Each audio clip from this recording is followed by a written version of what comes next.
All right, in this video, we're going to talk about the top 3 mistakes that we see buyers make and how we're going to try to avoid those as we go into the competitive market in 2026.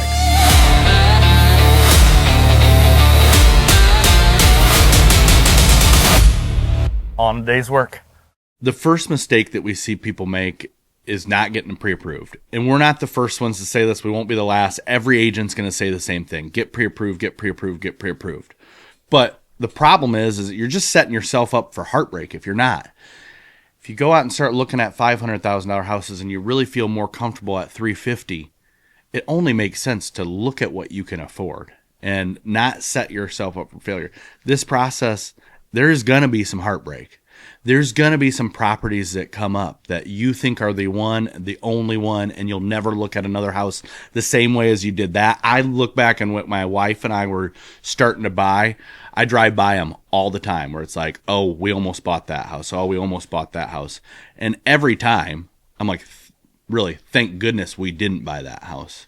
Thank goodness we didn't buy that other one. Like, the right house will come up, but you need to make sure that you're prepared when it does. So when that house comes up at 3:00 on a Friday, what you should be focused on is getting in there, making sure that you love it, make sure it fits your needs, and not trying to get your pay stubs from your work, not trying to get a hold of your lender and it's Friday at 3:00, and handling all the logistics of getting you or your spouse or your partner, whoever, trying to get you and your agent there. There's going to be a lot going on at that time. Let's set the deck, make sure that you're approved. So when that house comes up at 3:00 on a Friday, you're worried about getting a time slot scheduled, going in and making sure that you love that house and that it's the right one and that you can make a competitive offer, not all this other noise that's hanging out there. That's the first mistake, is start making sure that you've got your ducks in a row. You've got your team in place so that you're going to have success. Again, you probably will have your heart broken. That's just the market. There's a lot of buyers. It's super competitive, and there's not enough houses out there. And that's across the country. That's not just in Northern Illinois.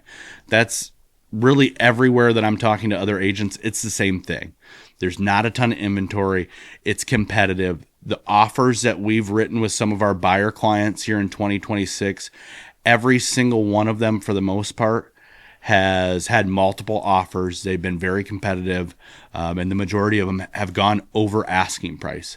So you want to make sure that you're lining up your ducks in a row, and that extends into the second mistake that we see people make. Kind of builds off of that first one. It's just assembling your team, making sure that you have people around that know what you want to do, that you trust, you can trust their experience, and not fall into that listing agent game. And if you've never bought a house, property, whatever, and you don't know what I mean when I say listing agent, you're looking at one. I'm a listing agent. I try to bring as many properties to the market as I can and help those sellers find the right buyer for their property. We've got agents on our team that their main focus is working with buyers. And I would never say this before in any of our old content. I would have tippy-toed around the right way to say it, or wouldn't have said it at all. But the reality is listing agents, they only have so much time. We all only have so much time. We can only make so many phone calls. We can only respond to so many messages.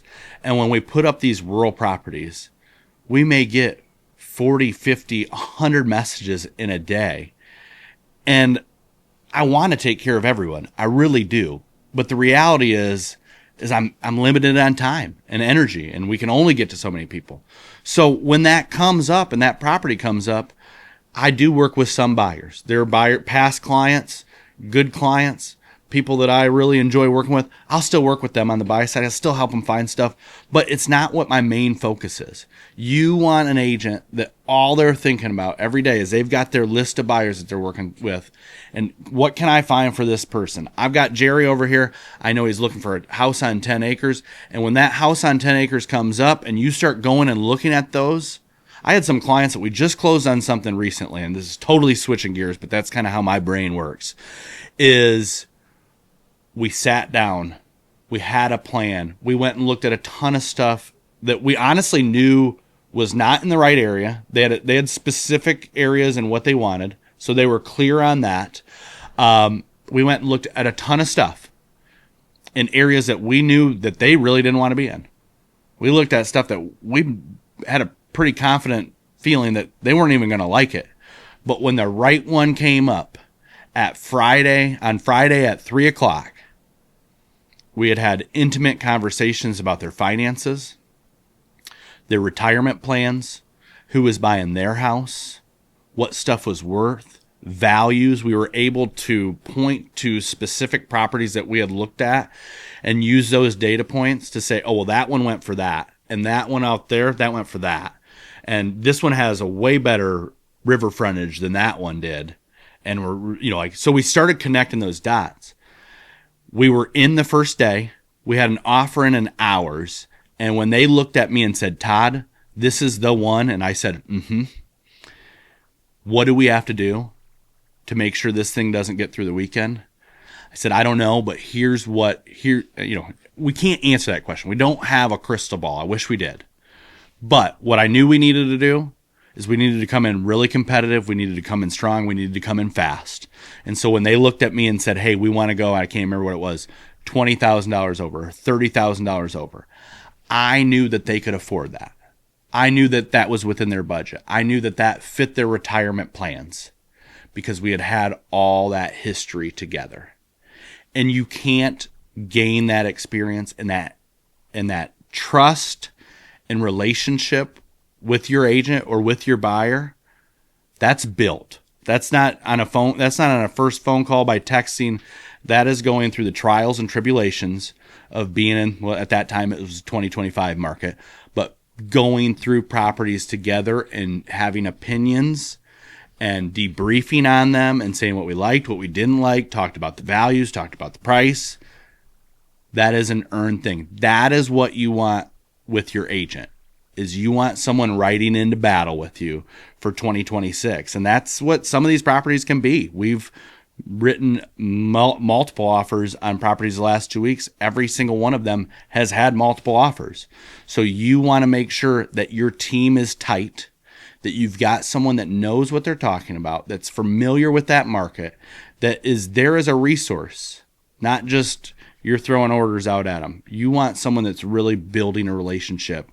So when that right one comes up, you guys can get to what you want to do fast because you have the trust built between that group. The third mistake that we're seeing people make is they're just not ready.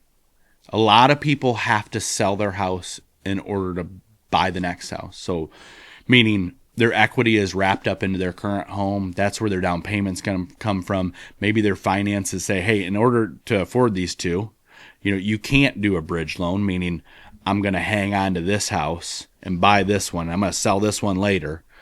You're not able to do that in this scenario. Is you have to sell this in order to buy this, and you're trying to do them at the same time. Logistically, that gets complicated because now you're lining up a bunch of dominoes that all have to fall in place with your inspections, another buyer's inspections, appraisals, other appraisals, and they all have to happen perfectly if you're trying to close on those the same day.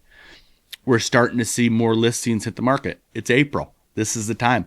The grass is greening up. It might snow tomorrow and it might be 80 a couple days after that, but that's spring. That's March and April for our Northern Illinois market.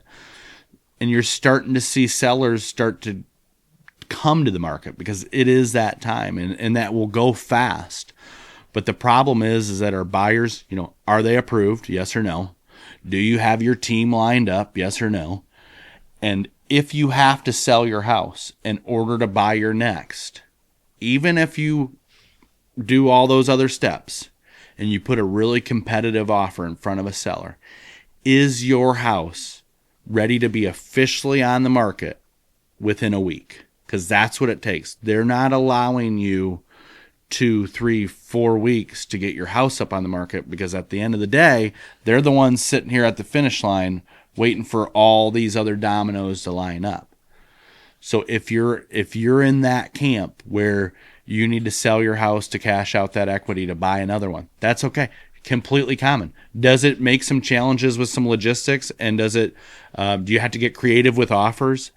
Absolutely. There's no doubt about it. But at the end of the day, your house needs to be ready to list for me and Marcus to come out and start putting the marketing assets together It needs to happen within that week. So if you've got this punch list, work on your punch list. That's what you should be doing after work. That's what you should be doing on the weekends. You shouldn't be out looking at houses that you're not ready for them. And that's okay. But again, everything that we're talking about now is lining up your ducks, getting them in a row. So when that perfect property comes up, you're approved.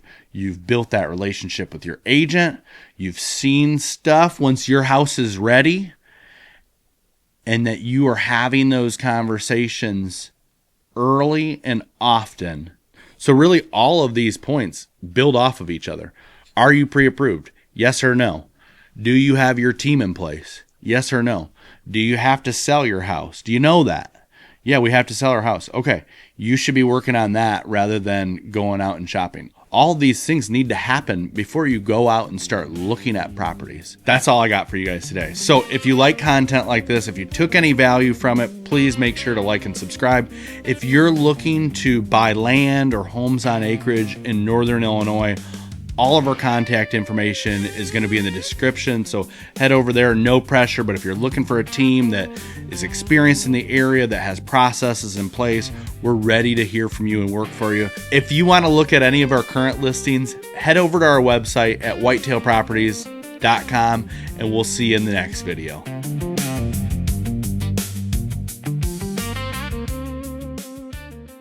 If you took any value, please make sure to like and subscribe. I don't know how that works. Marcus says that's what I'm supposed to say. All of our contact information is going to be in the description. I don't know how it gets there, but again, it'll just be there. So if you're looking for a team that knows how to sell real estate, that doesn't know how to get this on YouTube, we've got the people in place in Northern Illinois. If you're looking for homes on acreage or some land, we'd love to sit down and talk to you.